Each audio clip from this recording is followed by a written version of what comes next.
মৃত্যু শুধু তার বাকি থাকে, একটা দেয়াল হিসেবে থাকে। মৃত্যু হতে দেরি, ইন্তেকাল হতে দেরি, আল্লাহ পাক রব্বুল আলামিন সাথে সাথে তার কবরখানা জান্নাতের বাগান বানিয়ে দিবেন, সে জান্নাতে ঢুকে যাবে। এজন্য অবশ্যই 5 ওয়াক্ত নামাজের পরে আমরা আয়াতুল কুরসি কখনো মিস করব না। 5 নাম্বার আমলের কথা, সেটা হচ্ছে সুবহানাল্লাহ 33 বার, আলহামদুলিল্লাহ 33 বার, আল্লাহু আকবার 33 বার।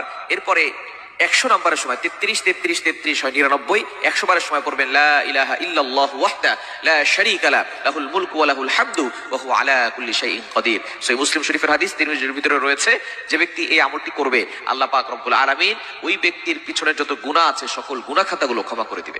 আরো একটি আমলের কথা বলে দিই, সেটা হচ্ছে সূরা ইখলাস, সূরা ফালাক, সূরা নাস, অর্থাৎ 3 কুল, শেষের 3টা সূরা আপনি একবার করে পড়ে ফেলবেন ইনশাআল্লাহ। এই 5টি আমল, সাথে আরো একটি আমলের কথা বললাম, এই 6টি আমল যদি আপনি করতে পারেন, আল্লাহ পাক রব্বুল আলামিন আপনার জীবন চলার পথ সহজ করে দিবেন, বিপদ আপদ থেকে আল্লাহ আপনাকে হেফাজত করবেন, মৃত্যুর সাথে সাথে আল্লাহ পাক রব্বুল আলামিন জান্নাতের ব্যবস্থা করবেন।